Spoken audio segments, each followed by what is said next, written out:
안녕하세요. 미래를 여는 제기 밑제 김인호 이은지입니다. 반갑습니다. 자, 벌써 그 최태성 작가의 역사의 쓸모, 마지막 시간이에요. 또 오늘은 어떤 이야기를 들려주실지 굉장히 궁금한데요. 어떤 네. 이야기일까요? 네, 오늘은 한 번의 인생 어떻게 살 것인가라는 키워드를 가지고 이야기를 하려고 합니다. 네. 근데 역사는 사람을 만나는 인문학으로 역사 속 인물들을 통해 그들의 삶에서 어떤 통찰을 얻고 어떤 문제에 대한 답을 찾았는지에 대한 이야기를 찾아가는 과정이라고 이야기를 하는데요. 네네. 근데 요즘 불확실성 시대를 우리가 살고 있는데 우리는 그래서 계속 불안해합니다. 그쵸. 이 시대는 어디로 가고 있는지 나는 어떻게 살아야 하는 걸까 많은 고민들을 하게 되는데 네. 역사를 공부한 사람들은 긍정적인 답을 할 것이고 과거보다는 현재가 낫고 미래는 나아질 거라고 생각을 한다고 합니다. 그래서 역사 공부를 꼭 해야 한다고 선생님이 얘기하고 있어요. 아, 네, 그래요? 네. 네. 근데 최태성 선생님은 그 인기 스타처럼 떠오르는 대상을 멘토로 삼기보다 네. 이 역사에서 롤모델을 찾아보라고 이야기를 하시잖아요. 네네. 예. 그래서 이 최태성 선생님 역시 그 멘토 중에 한 분이 예. 독립운동가를 하신 이 예. 우당 이회영 이회영 선생님. 선생님. 네. 이분에 대해서 이야기를 하고 계신데요. 네. 근데 저도 그냥 이회영 선생님은 그냥 독립운동가로만 이제 생각을 했는데 근데 이 네. 책을 읽으면서 진짜 대단한 분이라고 알게 됐어요. 그래요? 네. 얼마나 대단한 분이신 거예요. 저는 네. 독립운동가이신지도 몰랐는데 그분은 좀 소개해 주세요. 네. 그 우당 이회영 선생님은 저희가 잘 알고 있는 오성가 한음으로 유명한 이양복 직계 후손이라고 해요. 네, 그건 알고 네, 있어요. 네. 그래서 오성가 한음 많이 들어봤죠. 네네. 그래서 이제 조선에서 둘째가라면 서러울 정도로 명문 집안이었는데요. 네. 이회영 일가의 부의 권력은 그 엄청났고요. 이제 몇 대 손손 풍족하게 살 수 있는 재산이 있었다고 합니다. 네. 그런데 이제 일제 강점기에 네. 도 이제 대우를 받으면서 살 수 있었는데 이회영 일가는 가족 회의를 열어서 한반도를 우리나라를 떠나기로 결정을 합니다. 왜 떠나요? 그죠? 대의가 있는 곳에서 죽을지언정 구차히 생명을 도모하지 않겠다라고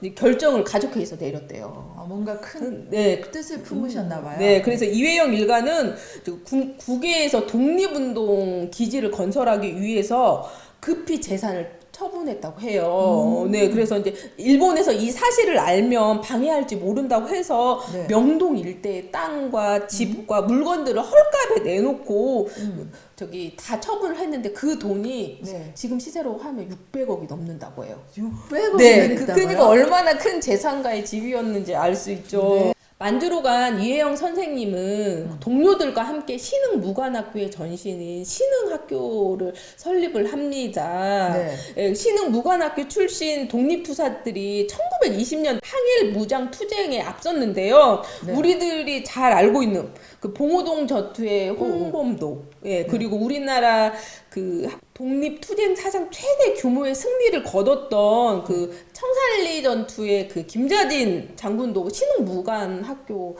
다 출신이라고 합니다. 그러시구나. 네. 그래서 이제 이회영 선생님은 이렇게 만주에서 독립운동 투쟁을 하다가 1932년 그 상하이에서 붙잡혀서 많은 네. 고문 끝에 해서 네. 마지막 순간을 맞이하셨다고 해요. 근데 평생 동안 독립운동을 하시면서 하셨던 거죠. 집안 전체가. 네, 그러시군요. 네.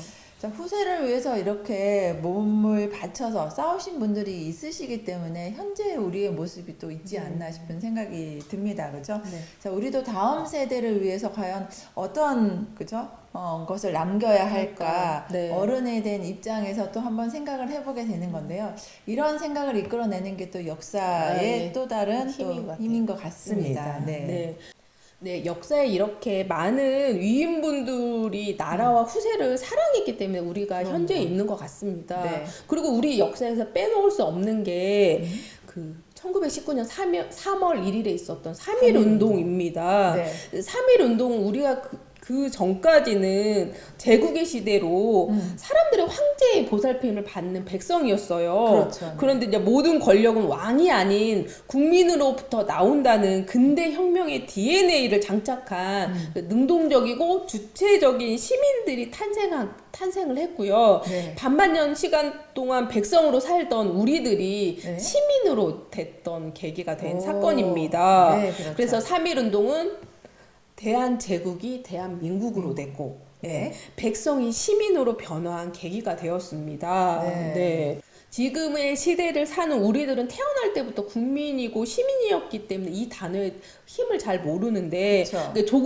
조국이 없는 서러움과 아픔을 끝내기 위해서 네. 독립 만세를 외쳤던 200만 선조들과 그 일본군의 총탄에 맨몸으로 맞서고 그 과정에서 체포되고 고문당하고 수많은 목숨을 잃은 수많은 아무개가 만들어낸 나라가 지금의 대한민국입니다. 네. 사실은 저 이 부분 읽는데 좀 숙연해지더라고요. 그리고 얼마 전에 또 제가 딸아이랑 그 한거라는 한거 유관순 이야기 영화를 봤는데 네. 이제 그 이야기를 보면 그 영화를 보면서도 3.1 운동에 대해 의미에 대해서 좀 많이 생각을 해봤거든요. 네. 또 올해가 3.1 운동 100주년 네, 맞아요. 기념이 되는 해잖아요. 네. 그렇죠. 단순하게 3월 1일 그냥 3.1절로만 알고 있었는데 네. 이런 의미를 다시 한번 또 알게 되니까 우리가 조국 그다음에 뭐 시민 이런 단어가 주는 힘이 얼마나 중요하고 의미가 있는지 다시 한번 되새기게 되는 것 같습니다. 네. 그 마지막으로 최태성 선생님은 네. 제국에서 민국으로 백성에서 시민으로 이끌었던 사람들이 네. 포갑의 항일 운동으로 맞섰다면 네. 우리는 자유와 민주주의를 위협하는 여러 가지 위험을 선거로 맞서야 한다고 이야기를 하고 있어요. 네. 그래서 우리의 소중한 권리인 선거를 통해서 네. 우리나라를 제대로 이끌 수 있는 정치인들한테 투표를 하는 게 꼭 필요하다고 얘기하고 있습니다. 역사를 통해서 우리는 또 배워야 한다고 얘기를 하고 있어요. 네. 그렇네요. 자, 지금 예전에는 이제 3.1 운동을 통해서 이런 부분들을 나타냈다면 지금은 이제 선거권을 그쵸. 통해서 제대로 된 정치인을 뽑는 것도 중요하다라는 메시지까지 전해주셨습니다. 자, 지금까지 저희가 최태성 작가의 역사의 쓸모 이제 3번을 통해서 이야기를 전해드렸는데요. 굉장히 재미있으면서도 유익한 내용들이 많이 담겨 있습니다. 직접 한번 읽어보시면 어떨까 싶으네요. 네네. 네. 그러면 여러분들도 혹시 갑자기 역사가 궁금해 보시면 역사서 한번 찾아서 읽어보시면 좋을 것 같습니다. 네. 그러면 저희는 다음 시간에 더 유익한 내용으로 찾아뵙도록 하겠습니다. 감사합니다.